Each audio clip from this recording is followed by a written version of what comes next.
والإسلام ديني ومحمدا رسول الله ويقيني.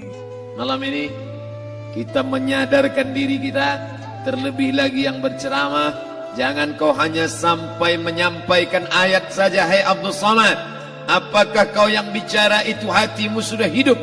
Senantiasa merasakan diri, aku orang paling hina, aku orang paling kotor, ditempelkan kening ke lantai di tempat yang diinjak tapak kaki, mengatakan bahwa aku bukan siapa-siapa. Ketika engkau merasa dirimu tinggi di atas, kau bukan apa-apa, karena yang paling tinggi di badanmu pun kau tempelkan. Tapi saat kau jatuh, rendah, down, stres, kau jangan merasa rendah, karena kau tegak berdiri di hadapan Allah. Kau angkat dua tangan, Allahu Akbar.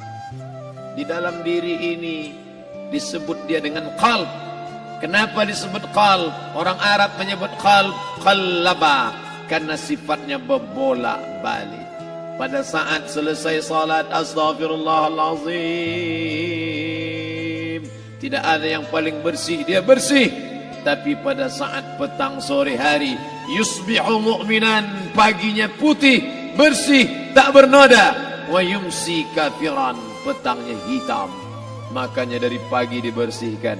Salat subuh bersih, salat zuhur bersih, condong matahari salat asar bersih, tenggelam matahari salat maghrib bersih, sempurna gelap malam salat isya bersih, tengah malam bangun tahajud munajat di tengah malam orang tertidur. Wa tusalli bil laili wan nasu niyam, engkau tegak di waktu malam di saat orang semua sedang tenggelam dalam lelap tidur panjang, tapi engkau menangis meratap mengenang dosa begitu banyak. Sab'atun yuzilluhumullah, di antara 7 yang mendapatkan naungan Allah. Yauma la zilla illa zilluh, hari itu tak ada naungan kecuali naungan Allah. Di antara yang mendapatkan naungan itu adalah rajulun zakarallah, orang yang berzikir, munajat, muhasabah diri di tengah malam, sunyi, sepi, fafadat ainahu, menetes air matanya. Berapa banyak sudah harta dititipkan Allah, berapa kupakai untuk zakat, wakaf, infak, sedekah, wasiat, hibah, ghanimah, harta rampasan perang di zaman Nabi. 7 harta yang akan menolong di hadapan Allah, 1 pun tak dipakai. Umur diberikan Allah 40, 60, 70. Berapa yang kupakai untuk menolong agama Allah? Berapa yang kupakai untuk mengingat Allah? Mata, tangan, telinga, kaki akan diminta tanggung jawab di hadapan Allah. Al-yawma nakhtimu ala afwahihim, mulut terkunci. Wa tukallimuna aydihim, tangan akan bicara. Wa tashhadu arjuluhum, kaki akan bersaksi di hadapan Allah. Siapa yang bisa menolong waktu itu? Kalau pernah tangan ini saat punya kekuasaan, 1 coretan tanda tangan bisa mempermudah urusan masjid. Sebutir kekuasaan yang dititipkan Allah bisa dipakai menolong agama Allah.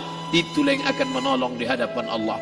Apa yang disampaikan malam ini, semua biaya pengurusan masjid 0. Itulah sesungguhnya yang akan menolong di hadapan Allah. Adapun harta yang disimpan, tabungan, deposito, tanah, rumah, kendaraan, semua akan tinggal menjadi harta warisan. Lalu yang kita bawa mati apa? Dulu dibangga-banggakan, dihormati, dimuliakan. Yang kami muliakan Al-Mukarram, Al-Ustad.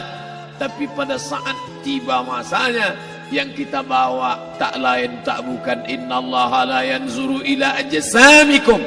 Allah tak menengok badan, fisik, bentuk tubuh, baju. Ini sampulnya saja. Wala ila suwarikum, Allah tak menengok rupa, wajah. Walakin yanzuru ila qulub, hati kamu yang bersih itulah yang kau bawa menghadap Allah Subhanahu wa taala. Yauma la yanfa'u malun, harta tak berguna, wala banun, anak tak bisa menolong. Harta tak berguna, anak tak mampu menolong. Illa man atallah, kecuali orang yang datang menghadap Allah biqalbin salim, dengan hati yang bersih, hati yang tulus, hati yang memercikkan cahaya iman, hati yang bersih dari hasad, busuk hati, sum'ah, riya, takabbur. Itulah yang menolong di hadapan Allah Subhanahu wa taala. Tulang, kulu, kulit, darah, lemak, sumsum akan menjadi santapan cacing tanah. Begitu besok pagi pintu kamar tak bisa diketuk, istri bolak-balik membangunkan tak terjaga, dipegang pipi sudah sejuk macam es batu, tanda jantung tak lagi berdetak, maka darah mulai berubah menjadi nanah, busuk.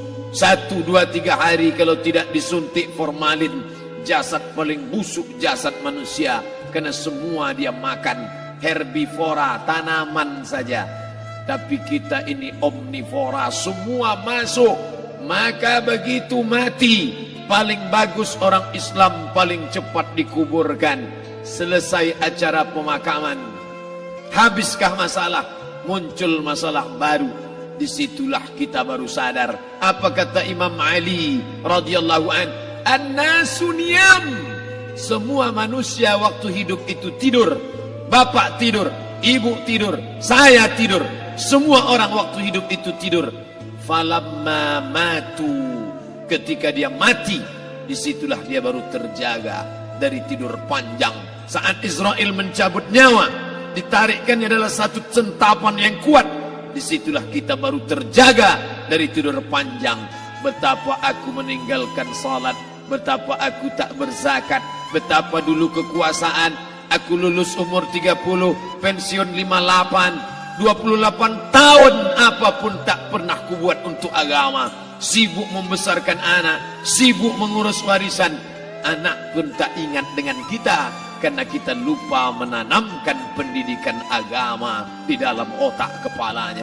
Andai dulu pernah dia dibawa ke masjid, andai dulu pernah dia dibawa umrah, andai dulu dia dimasukkan SD IT, SMP IT, SMA IT, Islamic Boarding School, dibawa ke masjid, takkan dia lupa mendoakan selesai sholat, Rabbighfirli wali walidayya warhamhuma kama rabbayani saghira.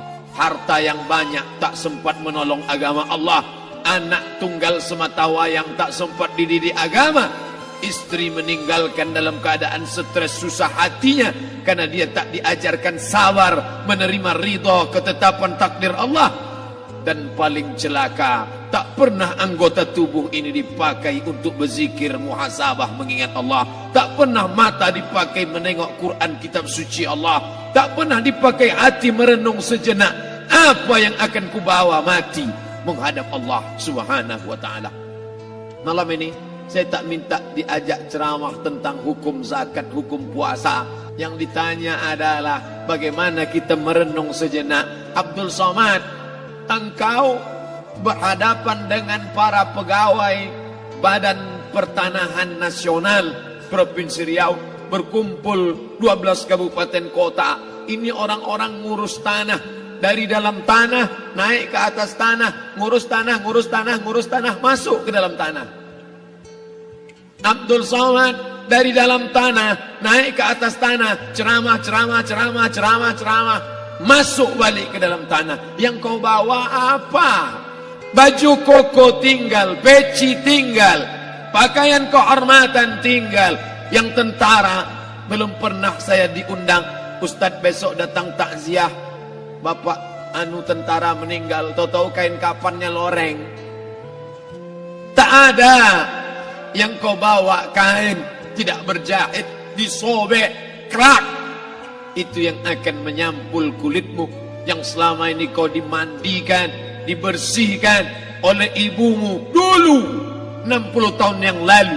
Sampai masanya kau lupa kapan kau dimandikan dulu. Sekarang ruh melihat, disebut dia ruh karena dia raha ya ruhu ruh, seperti aroma semerbak yang datang pergi hinggap. Ruh sampai masanya dia datang masuk ke dalam jasad. Ruh sampai masanya dia pergi meninggalkan jasad.